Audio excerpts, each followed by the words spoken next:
All right, this is Jeff Zimmerman with FightNews.com. I've got one of the hottest boxers in all of boxing, Teofimo Lopez, the undisputed lightweight champion of the world. How you doing, Teofimo? Man, I'm doing great, man. Thank you for having me on here. And man, it's been a tremendous amount of it's been a tremendous time, man, for my life, man. I'm very thankful to be here. Yeah, and we're going to get into that because you're a different breed. We were just talking about our throwback shirts. You got the Four Kings on Showtime right now. It feels like you're a throwback to those era, but we'll get to that in a second.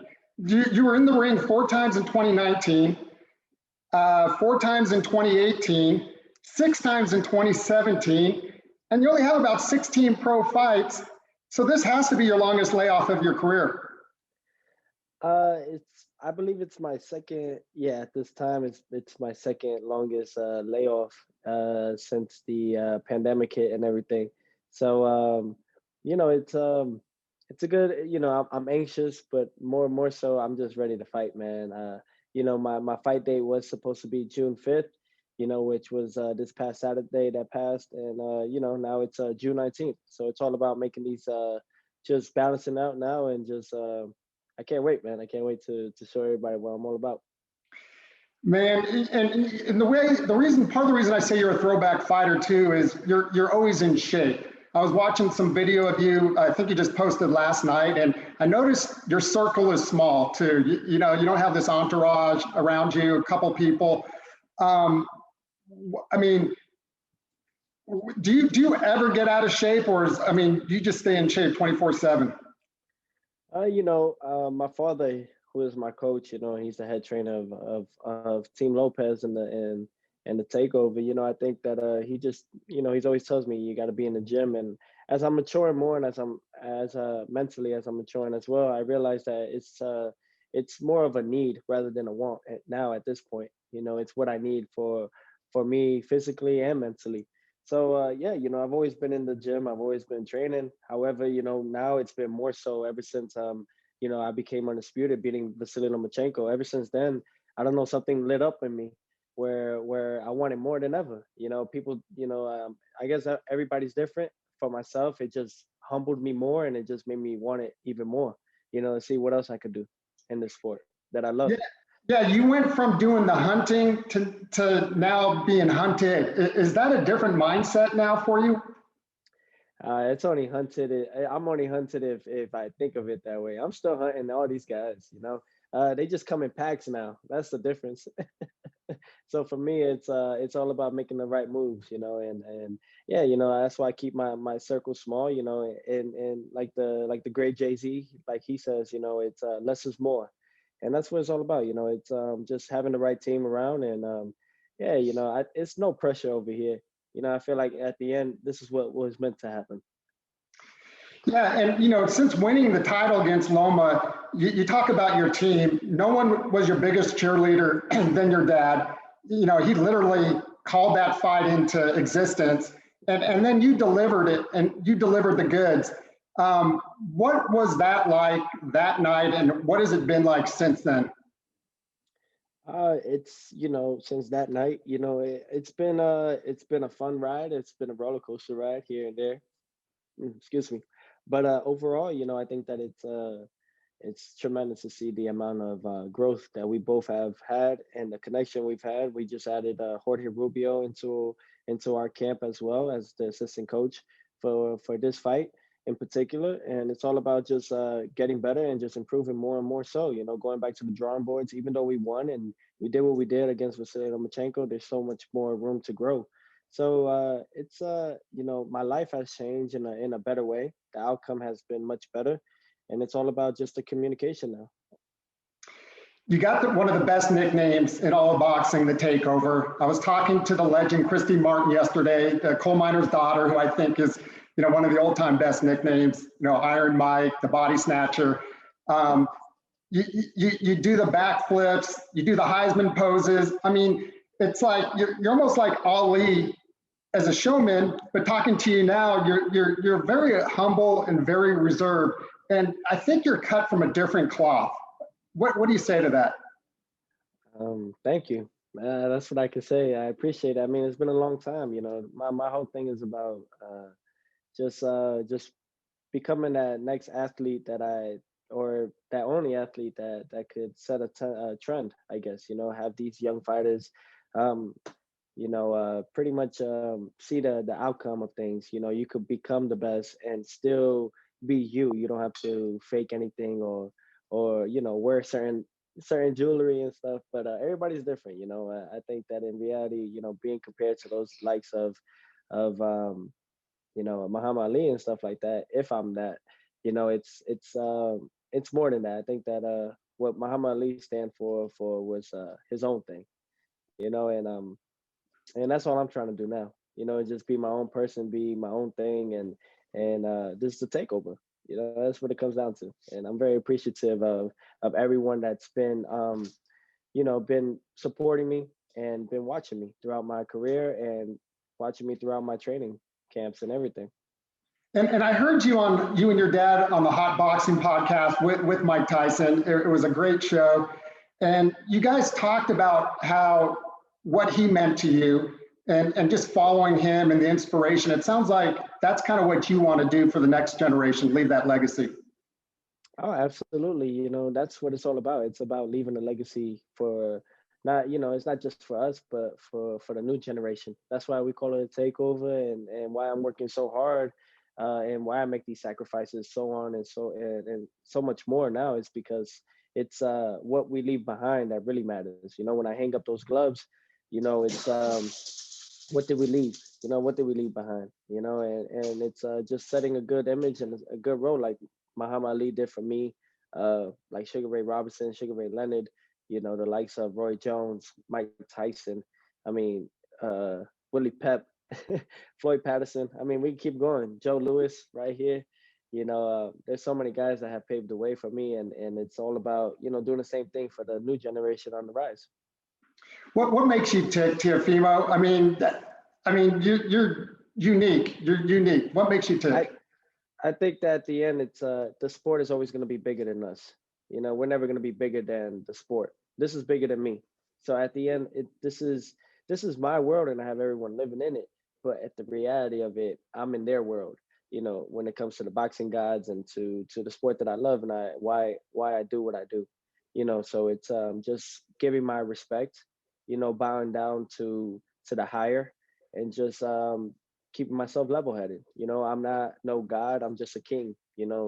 Taking over territories.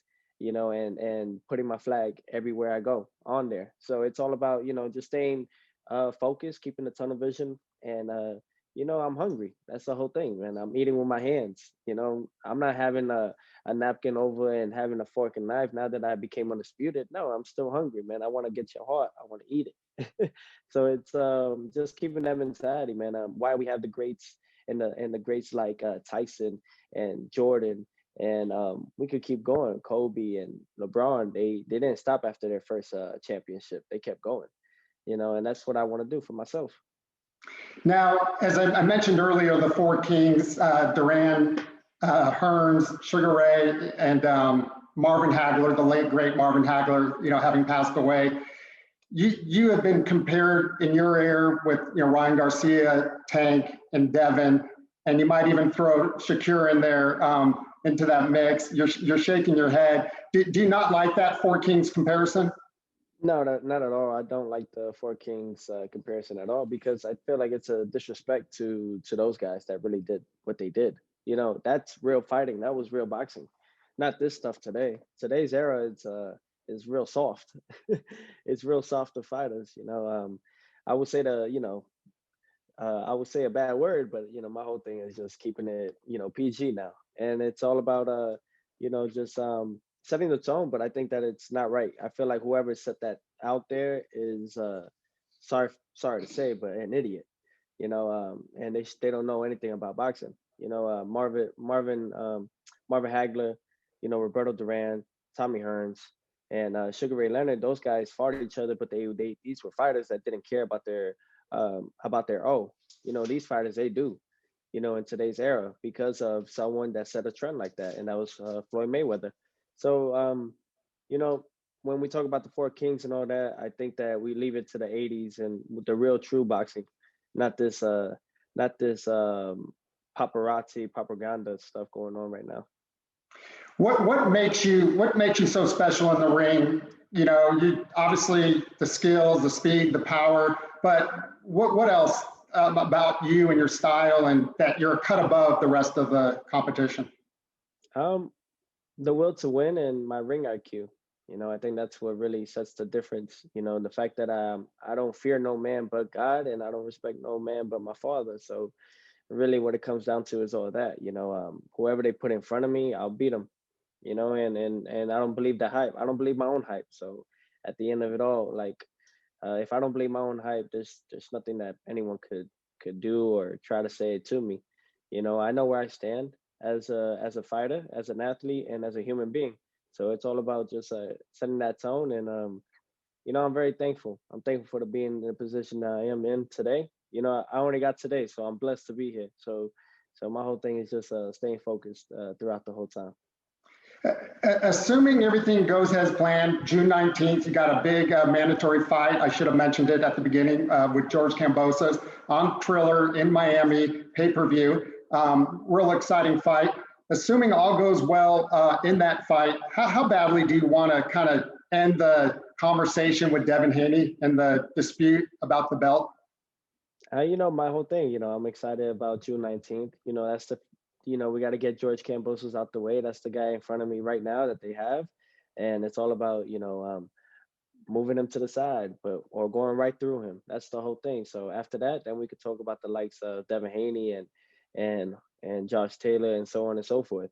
You know, I'm shooting for these guys and I'm going for them straight at them, man. I'm at their neck.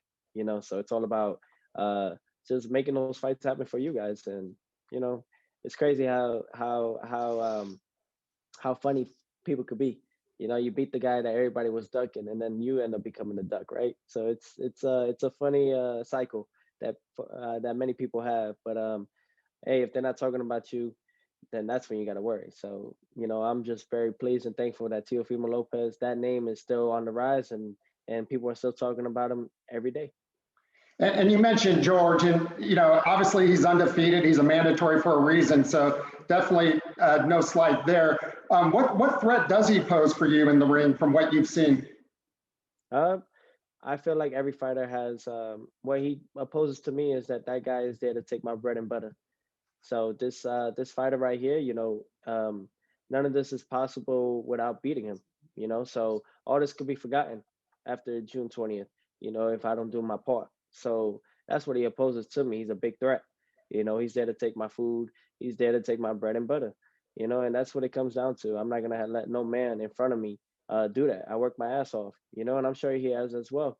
You know, what he opposes to me is someone that is very hungry, just like myself, and someone that wants to take all of it, you know, because we have all of it. We have all the belts, you know, we're undisputed. This could change his whole life.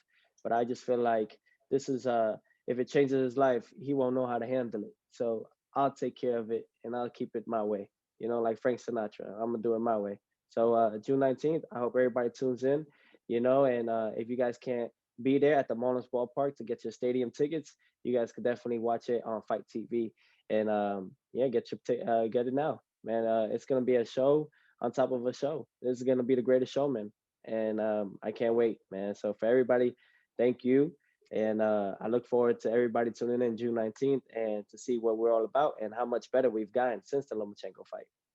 All right. Well, you heard it here from the champ, Teofimo Lopez. Big fight June 19th against George Kambosos in Miami on Triller pay-per-view. He's not looking ahead to Devin Haney. He would like the fights with Josh Taylor, but he's got a man in front of him that's trying to take his bread and butter. Teofimo, thank you so much, and best of luck on June 19th. Thank you, Jeff, and you got it, man. It's a takeover. We'll talk to you soon. Talk soon. Bye.